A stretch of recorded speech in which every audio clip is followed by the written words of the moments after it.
அன்புடன் ஒரு mini vlog பார்த்துடலாங்களா. ஒரு வாரமாக என்னால் வீடியோ போட முடியலங்க. இன்ஸ்டாகிராம் பார்க்குறவங்களுக்கு தெரிஞ்சிருக்கும். கொஞ்சம் எனக்கான மீன் டைம் எடுக்க வேண்டிய சுச்சுவேஷன் ஆகிடுச்சு. முக்கியமாக சொல்லணுன்னா ஃபேமிலியோட டைம் ஸ்பெண்ட் பண்ணுற மாதிரி ஆகிடுச்சுங்க. அதனால தான் வீடியோலாம் எடுத்து வச்சுட்டேன். எடிட் பண்ணி என்னால் வாய்ஸ் ஓவர் கொடுக்கறதுக்கான சுச்சுவேஷன் அமையலைங்க. மொட்டை அடிக்கிற ஃபங்க்ஷன்லாம் சூப்பராக முடிஞ்சிருச்சுங்க. அந்த அன்னைக்கு இந்த மாதிரி குட்டீஸுங்களோட தான் அந்த நாள் ஃபுல்லாகவே போச்சுங்க. அவ்வளோ ஜாலியாக சூப்பராக என்ஜாய் பண்ணி முடித்தோங்க. அப்படியே நான் அம்மா வீட்டுக்கு தாங்க போயிட்டேன். இது நெக்ஸ்ட் டே மார்னிங் எடுத்த வீடியோ. காலையில் எழுந்திரிக்கவே லேட் ஆகிடுச்சுங்க. அரௌண்ட் ஒரு 8:45 பக்கம் தான் எந்திரிச்சிருப்பேன். மார்னிங் பிரேக்ஃபாஸ்ட்டுக்கு பூரி பொங்கல் தான் அண்ணி பண்ணியிருந்தாங்க. அதை என்னால் வீடியோ கவர் பண்ண முடியலைங்க. மத்தியானத்துக்கு பார்த்திங்களா ஒயிட் ரைஸ், மாங்காய் அந்த வடு இருக்கு இல்லைங்களா, அதை வச்சு புளிக்குழம்பு பண்ணுவாங்க.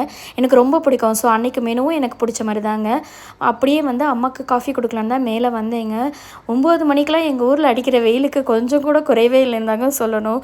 சரியான வெயிலாக இருந்துச்சு. அம்மாட்ட கேட்டுட்டு இருந்தேன், இவ்வளோ வெயிலில் காலையிலே நீங்கள் இந்த வேலையெல்லாம் செய்யணுமா, கொஞ்சம் பொறுமையாக நீங்கள் இந்த மாடி தோட்டத்து வேலையை பண்ண வேண்டியதானே அப்படின்னு சொல்லி கேட்டுட்டு அம்மா என்ன சொன்னாங்கன்னா, நம்மளாலேயே இந்த வேலை தாங்க முடியலையே, பிள்ளைங்க மாதிரி இவங்களெல்லாம் பார்த்துட்ருக்கேன், இவங்களால எப்படி வெயில் தாங்க முடியும், அதான் காலையிலேயே இவங்களுக்கு தேவையானதெல்லாம் செஞ்சு முடிச்சிடுறேன் நாங்கள். தேங்க்ஸ் ஃபார் வாட்சிங் ஃப்ரெண்ட்ஸ்.